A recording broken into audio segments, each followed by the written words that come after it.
okay, I need somebody to explain to me what in the hell is going on with Randall Amplifiers price increases, because they are absolutely insane. I get that inflation is a thing right now. The world economy, in every country in the world, in every industry in the world, is a tough place to be right now. I get that. It's affected everything. But Randall's price increases do not reflect just those problems. And I'm trying to figure out what else exactly they do reflect, because they are astronomical compared to everybody else in the industry. And I'm saying this not only as a fan. If you look over my left shoulder here,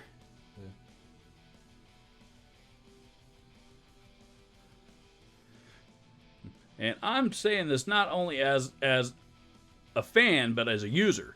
You look over my left shoulder here, there are two Randall amps right behind me. That bottom one is an RD20H Diablo Series amplifier that I have demoed a lot of guitar gear in a lot of videos on my channel. And the one sitting on top of it is an RM22 MTS Series module amplifier. And the MTS Series module amps are some of the coolest amps that I have seen from any amp company ever. Seriously, if you run across one of those, you need to buy it because they're badass. So I'm not just being critical here for the sake of being critical. I'm being critical here because as a fan, and more importantly as a user, prices of these amplifiers have skyrocketed way out of the price range of most guitar players. Take my trusty old RD20H for example. I bought that amp in 2016, 2017, something like that. And that amp brand new up until just a couple of years ago. That amp sold brand new for $499. I bought mine on the used market in excellent condition. At that time, most of them sold around $300 used. I got lucky and got a good deal on mine for $250. $250, $500 for a used one versus a new one. That's pretty much what you could expect to pay for those amps up until just a couple of years ago. Fast forward a couple of years, COVID hits, etc., etc. I get it. Prices increased. New price on that amp went up to I think $599 when we first started seeing inflation affecting everything. But now the new price on that amplifier, if you have not looked it up recently, again, keep in mind, $499, brand new, just a couple of years ago, the 20-watt version. $499, brand new today, in January of 2023. $1249.99. 2.5 times the price of what they once sold for new. People are now trying to sell the used ones for $900 now, which is insane. Well, let's not stop there. Let's look at the rest of the Diablo series. The Diablo series, by the way, are a production model amplifier. Pretty well made amps. I happen to really enjoy them, particularly the clean channel. The clean channel is actually an excellent pedal platform, at least it has been for me. But it's a full range of amp heads. I think there's even you might even still be able to find some of the combos out there, but it's primarily heads and cabs. And they were designed by legendary amp builder Mike Fortin.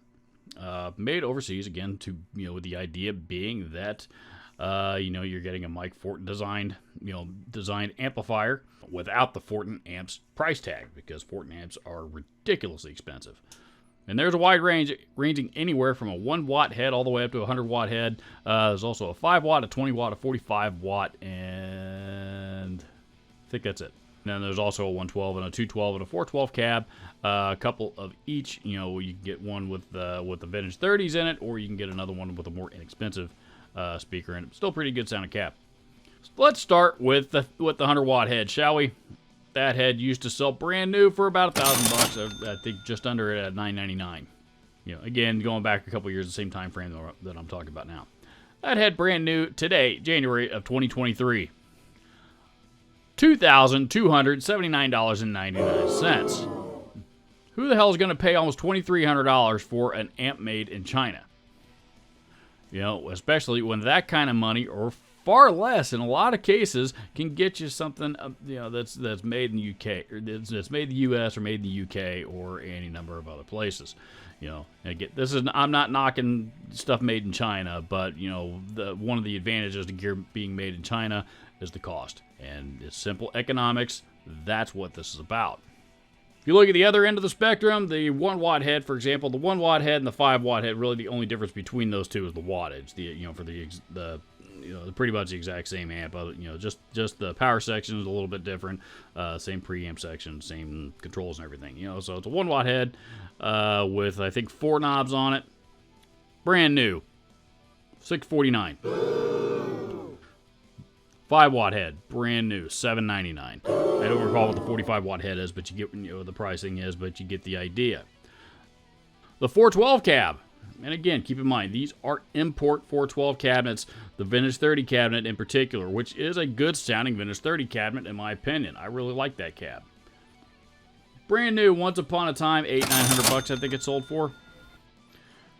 Brand new, now, January 2023. $1699. Compare that to Marshall's famous 1960 Vintage 30 cabinet, the 1960 AV or the BV, whatever your preference is, which is only $200 more. Well, though you might be thinking, well, Robert, at least it's cheaper than the Marshall. Correct, but one reason for Marshall's price increases is because their U.S. distribution is a nightmare.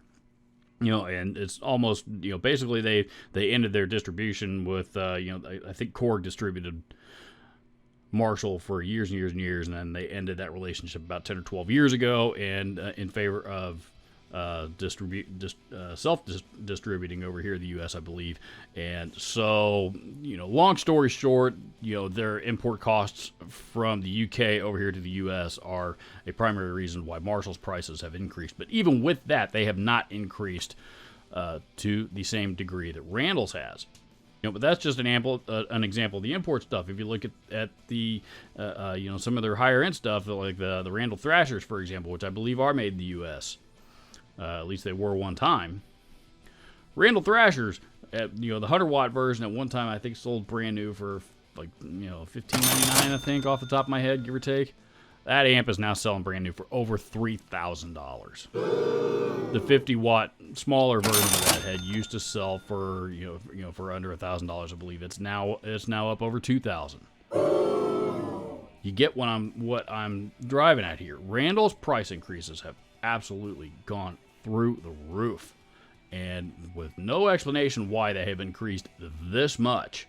Most of the price increases that we've seen from other brands, just about all of them make stuff in China.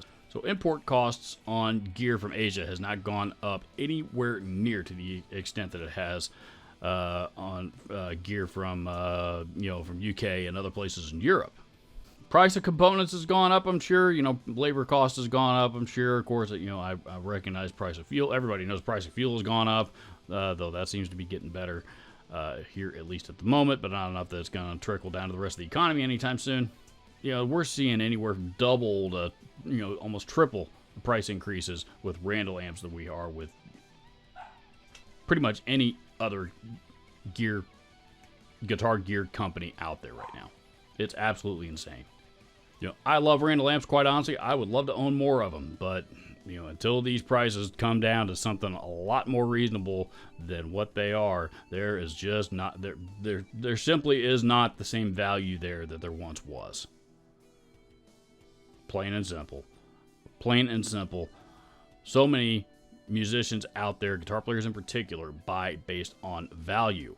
In other words, what does this particular piece of gear get me for the price that I am paying? Value. Right now, Randall Amps has very, very, very little value for the price tag.